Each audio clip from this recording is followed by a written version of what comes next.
श्रद्धा सहित जो आया गुरुदेव की शरण में, श्रद्धा सहित जो आया गुरुदेव की शरण में, स्वर्णिम सुयोग पाया, स्वर्णिम सुयोग पाया गुरुदेव की शरण में, श्रद्धा सहित जो आया गुरुदेव की शरण में, श्रद्धा सहित जो आया गुरुदेव की शरण में, विपरीत आधियों में जब पानी डगमगाए,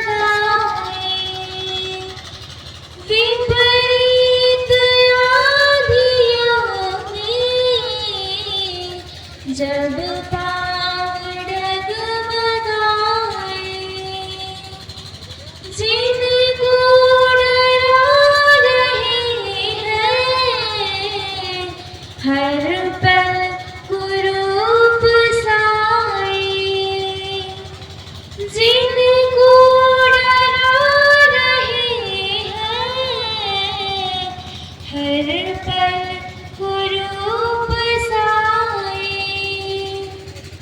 उनमें नई उमंगें, उनमें नई उमंगें, उत्साह प्राण भरती, शीतल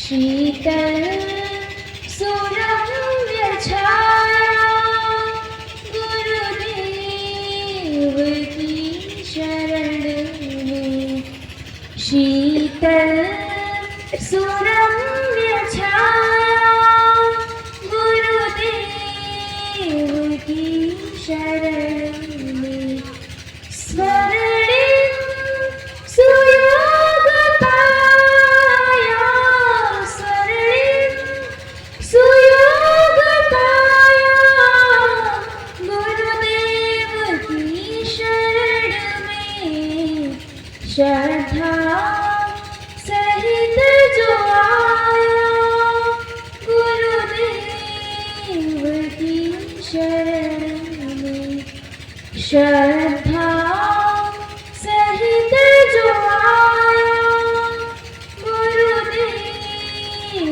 की शरण में, गुरुदेव की शरण में, गुरुदेव की शरण में। आइए सबसे पहले विवेक का मंत्र गायत्री महामंत्र हमारे साथ साथ। अभी भैया ने कहा कि ना जाने हमारा विवेक कहाँ खो गया है। विवेक नहीं खोया है, अंदर का जो खोया है वो आजकल खोया है। क्योंकि आज किसको नहीं पता है कि हमको गुटखा नहीं खाना चाहिए, किसको नहीं पता है कि अच्छाइयाँ क्या है बुराइयाँ क्या है, किसको नहीं पता है कि चलना किस ओर है। पता सबको है, परिस्थिति वही है अर्जुन और दुर्योधन वाली। एक है अर्जुन और एक है दुर्योधन। अर्जुन को सारी बातें पता थी और उस मार्ग पर चलता था, पता तो दुर्योधन को भी थी। और वो कहता था कि जाना भी धर्मम रसमे निवृत्ति, ऐसे एक श्लोक है कि मैं जानता हूँ धर्म क्या है और मैं ये भी जानता हूँ कि अधर्म क्या है, लेकिन ना जाने मेरी अंतरात्मा में कौन सा ऐसा विचार बैठ गया है कि मैं उस मार्ग पर चल नहीं पाता। मैं जाता अधर्म की ओर हूँ, मेरी वृत्ति अधर्म की ओर मुझे खींच ले जाती है। क्यों? क्योंकि वो सब वृत्तियां हमारे अंदर नहीं है, उनका बल नहीं है, उनका तेज नहीं है। तो गायत्री महामंत्र एक ऐसा मंत्र है जो आपके अंदर के आत्मबल को बढ़ा दे, आप में सत प्रवृत्तियों की बौछार कर दे, आपके अंदर छुपे हुए सद्गुण सद्भाव को उभार दे। ऐसा मंत्र है गायत्री मंत्र। इसीलिए गुरुदेव और करिए, क्योंकि जब आप करने लगेंगे तो धीरे धीरे आप उसके परिणामों को अनुभव करेंगे। आप तो देखेंगे कि जिन चीजों से आप परेशान थे, छोड़ना चाहते थे, ये जानते थे ये सही नहीं, हम छोड़ दें, लेकिन छोड़ नहीं पा रहे थे, उन्हें छोड़ने का जो आत्मबल है वो आपके भीतर आता हुआ चला जाएगा। आइए एक बार उसी गुरु चेतना का आवाहन, उसी का ध्यान, जिसके मार्गदर्शन में, सूक्ष्म संरक्षण में यह कार्यक्रम हो रहा है और हम सबके अंदर उनके विचारों की ऊर्जा आती है और हमारा परिष्कार होता हुआ चला जाता है और हम मानव से महामानव बनने के पथ पर अग्रसर होने लगते हैं, जिसके चरणों का ध्यान करते ही मन अथाह शांति की ओर बढ़ने लगता है। आइए उस गुरु चेतना का ध्यान, भाव भरा आवाहन। ओम भूर्भुवः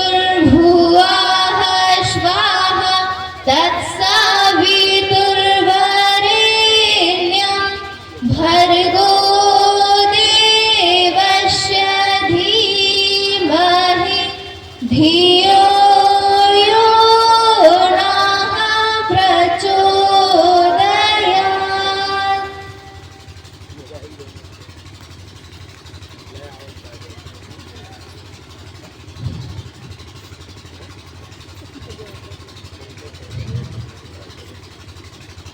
चार दिनों से कथा चल रही है और आपने काफी कुछ सुना होगा, समझा होगा और जीवन में उतारने का एक संकल्प भी उभरा होगा आपके अंदर कि हम ऐसा करेंगे।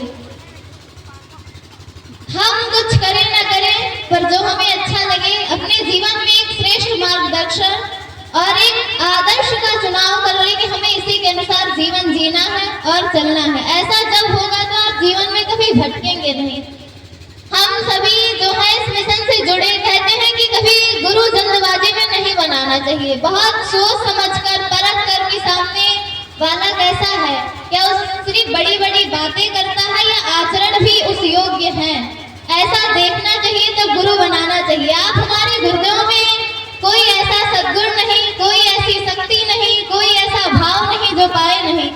आप हमारे गुरुदेव को देखेंगे तो उनमें जो प्यार है वो भी शिखर का, जो संवेदना है शिखर की, श्रम है उनके अंदर तो शिखर का, करुणा है तो शिखर की, और शक्ति अगर उन्हें कहा जाता है तो लोग हमारे गुरुदेव को महाकाल कहते हैं। उससे बड़ी शक्ति और कौन सी हो सकती है। तो जब हम अपने जीवन में किसी अच्छे का चुनाव कर लेते हैं तो जीवन एक नए ढर्री की ओर चल देता है। उस ओहापोह भरा जीवन, गंदों से भरा जीवन, अस्त व्यस्त जीवन हमारा एक सुव्यवस्थित जीवन की ओर बढ़ने लगता है। और हमारे गुरुदेव बहुत पीड़ित रहे इस बात को लेकर कि जिस भारत भूमि पर देवता हुआ करते थे, महामानव हुआ करते थे, जिनके आचरण ऐसे हुआ करते थे कि आप एक बार देख ले तो आपका सर उनके चरणों में झुक जाए। कहते हैं तो शीश सिर्फ भगवानों के सामने झुकते हैं, पर ऐसे उत्तम व्यक्ति के आचरण मिल जाए तो शीश उसके सामने भी झुक जाया करते थे। पर आज ऐसा है कि एक दूसरे में ही हमको कुछ अच्छा दिखाई नहीं देता, कमियां ही कमियां नजर आती है, पता नहीं क्यों। तो हमको जो भी कुछ सीखना है अपने गुरुदेव से सीखना है और नई परंपराओं को फिर से लागू करना, पुरानी परंपराओं को ढोनी नहीं है।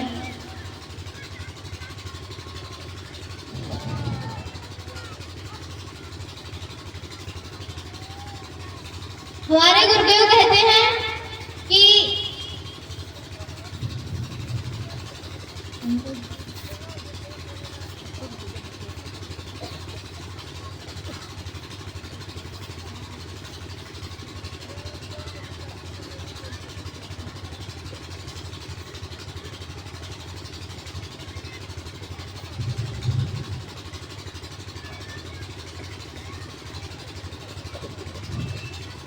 अच्छा, जब हम शांत होते हैं तो सभी लोग हमारी तरफ बड़े ध्यान से देखते हैं। उसके पहले हम कितनी भी अच्छी बात कर रहे हैं वो किसी का ध्यान नहीं जाता है ना। इसका मतलब कोई गिर रहा होता है तो नजरें ज्यादा तीखी हो जाती है, पर कोई जब ऊपर ऊंची उठ रहा होता है तो हमारी नजरें उस तरह काम नहीं करती। आइए गुरुदेव से सीखे, वो कहते क्या है, उनकी पीड़ाओं को अपने अंदर देखें तो आपका जीवन, आपका चिंतन, आपका चरित्र सब कुछ बदलता हुआ चला जाएगा। पर आज ऐसा कुछ नहीं हो रहा। यदि हम कथा में बैठते भी हैं तो हमें सिर्फ इधर उधर की बातें करनी होती है, या कोई हमारे नए मेहमान आ रहे होते तो हमारी आंखें उनके इंतजार में होती है। अरे आपने जिस सत्ता का आवाहन किया था वो सीधा ईश्वरीय चेतना, महाकाल की चेतना वो आ रही है, तो आपकी आंखें उसकी यादों में गीली होनी चाहिए, ना कि सिर्फ इधर उधर की बात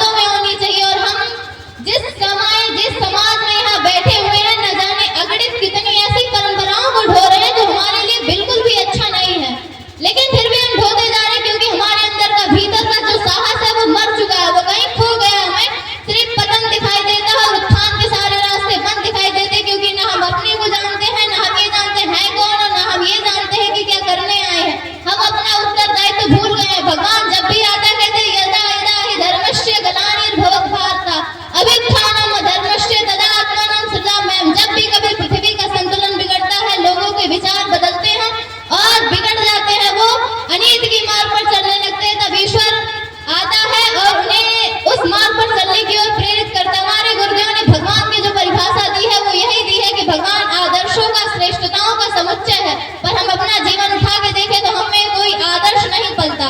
हम जो भी करते हैं वो ना जाने क्यों करते हैं, हमको पता नहीं चलता। सुबह से शाम का रूटीन देखें तो जिस भारत में ये चलता था कि प्रातः काल उठ के रघुनाथा माता पिता को नावे माथा, वो सब खो जाता है। हमारा भारत देश एक इकलौता देश है जहाँ सहयोग से बातें चलती थी, पर वो नहीं दिखाई देती। जहाँ संवेदना पलती थी, जहाँ करुणा पलती थी, जहाँ पड़ोसी नहीं भाभी चाची हुआ करती थी। हम कहते थे कि चाची के घर जा रहे हैं, भाभी के घर जा रही है, नहीं कहते थे पड़ोसी के घर जा रहे हैं। पर आज हमको हर जगह पड़ोसी नजर आते हैं, क्योंकि हमारे जो गुरुदेव का सूत्र है वो सुधेव कुटुंबकम वो कहीं खो गया। हमें अपनी यात्रा सबके भीतर नहीं दिखाई देती, हमें हर कोई पराया लगता है। ये हमारे भारत देश की परंपरा नहीं थी, ये ऋषियों की परंपरा थी। और हमने अपने ही भीतर अपने ही लोगों का जो दर्द समझने का भाव था वो खो दिया। हमारे गुरुदेव या भगवान जब भी कभी आए आपको एक ही चीज सिखाने के, अपने भीतर संवेदना पैदा करिए, सद्भाव पैदा करिए, सद्विचार पैदा करिए। इसके ज्यादा सिवाय भगवान आपको कुछ नहीं देने आते। गुरुदेव ने आपको धन दिया, पता नहीं दिया होगा कि नहीं दिया होगा। गुरुदेव ने आपको क्या दिया होगा पता नहीं, पर गुरुदेव ने आपको सद्विचार दिया होगा, सद्भाव दिया होगा, जीवन जीने की कला दी होगी। आप एक बच्चे हैं तो किस तरह अपने माता पिता की बातों को माने, आप एक शिष्य के रूप में है तो किस प्रकार अपने गुरु की कहे हुए एक वाक्य पर पूरा जीवन निछावर कर दे, ऐसा बल आप में आए, ऐसा गुरुदेव ने जीवन जिया। आप एक पति है तो किस तरह अपनी पत्नी का सम्मान करें, ये गुरुदेव ने दिखाया। गुरुदेव ने दिखाया कि आप गृहस्थ में रहते हुए भी संसार की पीड़ाओं को अपने अंदर कैसे गहन कर उस मार्ग पर चल सकते हैं और एक नया निर्माण करने के लिए अग्रसर हो सकते हैं। जो भी जीवन का अहम पहलू है वो सब किसने दिया, हमारे गुरुदेव ने दिया, पर हम उनके जैसा जीवन नहीं जी पाते। आज हम ना जाने कितने खो जाते हैं। पूजा दीदी कहती हैं कि बेटी बेटियों में अक्सर फर्क होता है। हमने तो एकदम ये फर्क महसूस किया है। अपने माता पिता की इकलौती संतान है, जो भी समाज के सबसे वरिष्ठ कहे जाते हैं, हमने उनके मुख से सुना हुआ है कि आप दूसरी शादी कर लीजिए आपकी पत्नी को, क्योंकि बेटा नहीं हो रहा, एक ही बेटी है। बताइए उनके अंदर ये विवेक नहीं आ सकता कि नहीं आपकी एक ही बेटी है तो वो किसी से कम नहीं है। हमने जीवन में एक ही बार एक व्यक्ति को अपने घर में हमारे